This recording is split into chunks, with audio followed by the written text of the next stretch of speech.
آج کا ذکر۔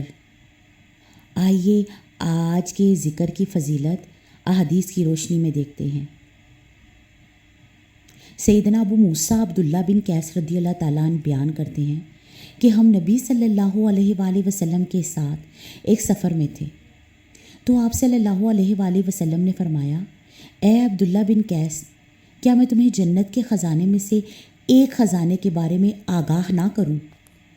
میں نے کہا کیوں نہیں، اے اللہ کے رسول صلی اللہ علیہ وآلہ وسلم، ضرور بتلائیے۔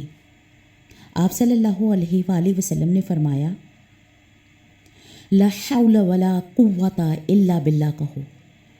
سیدنا قیس بن سعد رضی اللہ تعالیٰ عنہ سے روایت ہے کہ رسول اللہ صلی اللہ علیہ وآلہ وسلم نے فرمایا، کیا میں تجھے جنت کے دروازوں میں سے ایک دروازے کی خیر نہ دوں؟ میں نے کہا کیوں نہیں؟ آپ صلی اللہ علیہ وآلہ وسلم نے فرمایا، وہ لا حول ولا قوت الا باللہ ہے۔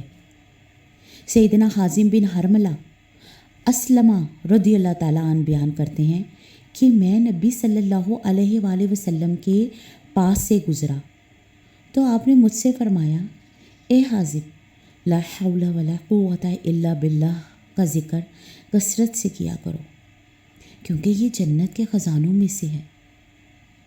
مذکورہ بالا احادیث میں لا حول ولا قوت الا باللہ کو جنت کا خزانہ قرار دیا گیا ہے، کیونکہ یہ نہایت نفیس اور بیش قیمت معنی و مفہوم کا حامل ہے۔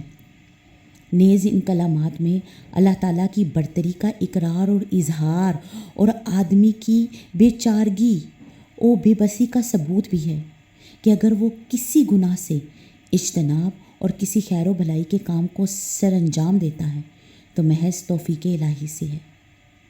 مزید یہ کہ انہیں کثرت سے پڑھنے کی خوب ترغیب دی گئی ہے۔ تو آئیے